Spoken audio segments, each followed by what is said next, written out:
ESPN-u je juče procurelo glasanje za MVP-a, pa sada već znamo ko će biti pobednik. Pre nego zagnjurimo u rezultate i pre nego vam spojlujemo ko je MVP, dozvolite da vam objasnimo odakle ova informacija i zašto je 99% tačna. Za one koji nisu upućeni, Tim Bontemp je ESPN analitičar i svake godine u različitom dobu sezone pravi anonimne i nezvanične ankete među članovima medija koji imaju glas u ovoj trci i nakon toga sakuplja rezultate. Pitao bi ih šta osjećaju u vezi MVP trke negde najranije oko Božića, pa oko All-Star pauze i na kraju negde oko završetka sezone. Ova anketa uključuje skoro svakog glasača ponaosob, što je čini super relevantnom. Ove godine smo tokom cele sezone imali samo dva momka u priči za MVP-a, Nikola Jokić i Shai Gilgeous-Alexander. Pa za vreme All-Stara, Shai je bio ispred Jokića sa 70 od 100 glasova za prvo mesto. Od tada Nikola je propustio 6 utakmica i Nuggetsi su za to vreme bili polovični u 22 odigrana meča. Imali su po 11 pobjeda i poraza. Nasuprot tome, Thundersi su pobedili u izvanrednih 20 od njihovih posljednjih 22 meča. Shai je propustio samo 2 od njih, dok je prosečno beležio 34 poena i 7 asistencija na raspodelu šuta od 50-40-90.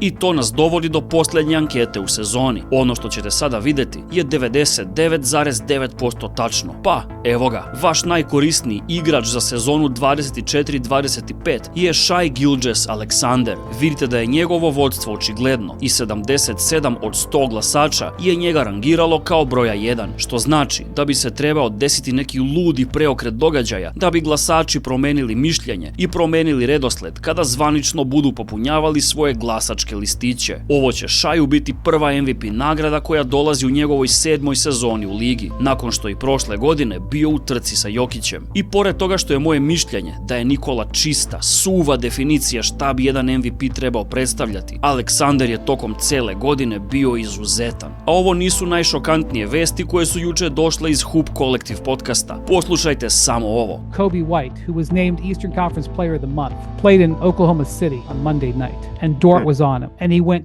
2 of 5. 5. He took 5 shots. There was a graphic last night on the broadcast, and it's a list of some of the best scorers in the league and their season averages against Oklahoma City. Luka Doncic, 16 points per game. Now it's one game, but still. Cade Cunningham, 11. Again, one game, but still. Devin Booker, 15 and a half. Almost 10 less than his season average. LeBron, 12. That's less than half his season average. Donovan Mitchell, 9.5. Way less than half of his season average. So Lu Dort is definitely like the guy as a star you least want to see. Ovo je neverovatno. Lu Dort je godinama do sada bio jedan od mojih omiljenih igrača i ne mogu poverovati da nikada nije biran u defanzivnom timu sezone. Nadam se da će se to promeniti. Pravi je burazer i zaslužuje da bude krunisan za defanzivca godine. Idemo sada u Dallas, gdje su Mavsi i Hawksi odigrali thriller završnicu. Ali prvo vam moram pokazati ovaj moment kada Anthony Davis dobija lakat u oko od Daniela Gafforda, što ostavlja otvorenu posekotinu. Bilo je krvi, on je očito bio u bolovima i morao je napustiti meč, izazivajući još jedno razočarenje kod Mavsovih fanova širom sveta. Ali nakon 10 minuta i 4 šava, vraća se bandažiran iznad oka da bi iskalio sav svoj bes na Hawksima.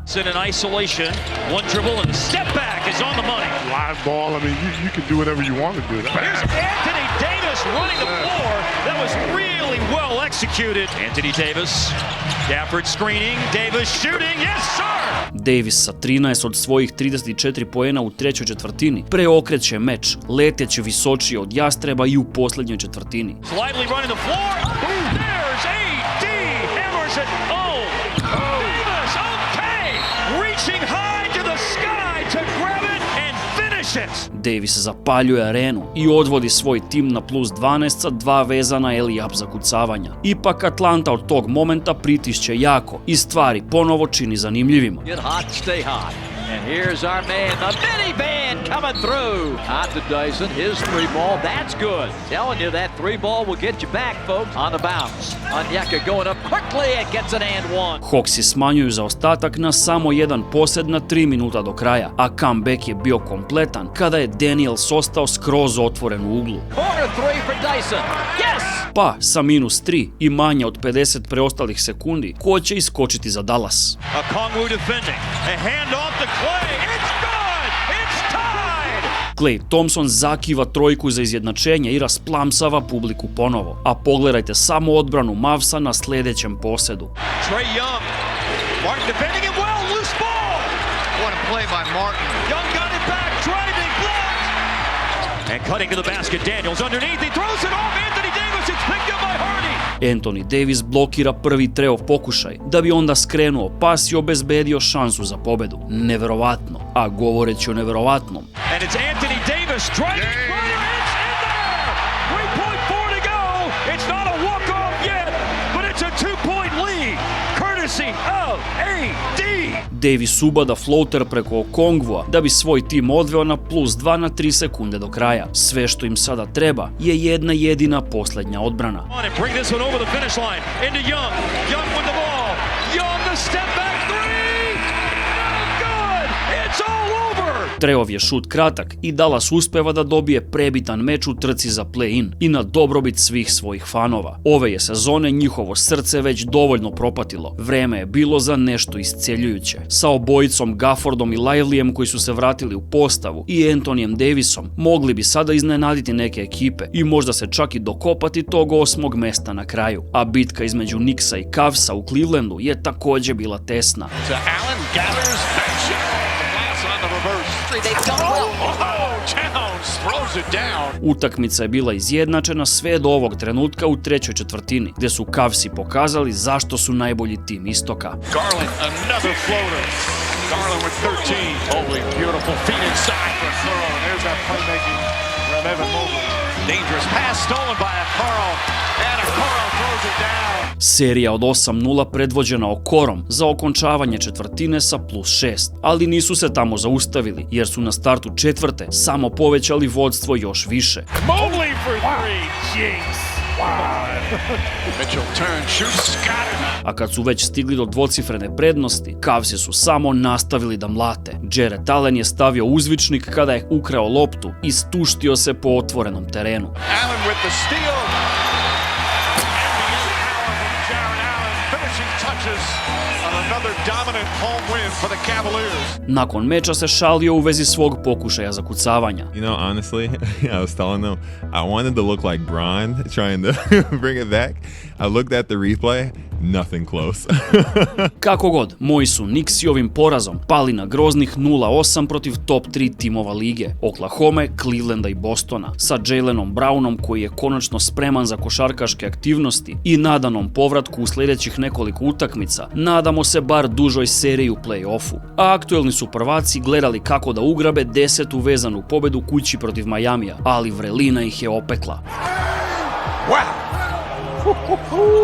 Pella Larson exploding for that dunk. Larson faking, now firing. Kaboom! Mitchell threads it back to Anderson, hits the soft one-hander. Hit je došao u TD Garden i oduvao Celticse sa dominantnom pobedom od 21 razlike, što je bila njihova 6. zaredom. Sada su na utakmicu ispred Chicaga i na utakmicu iza Atlante u play-in trci. Govoreći o play-in trci, nakon poraza od najgoreg tima u ligi, Kingsi su sada na samo meč ispred Phoenixa za posljednje play-in mesto na zapadu, a igrajući bez čitave startne petorke, druge noći za redom, Nuggetsi su također ispraćeni porazom od Sparsa. Ovim padaju na poziciju broj 4 iza Lakersa. Nakon jučerašnjeg debakla protiv Wolvesa, Westbrook se nastavio mučiti sa polaganjima.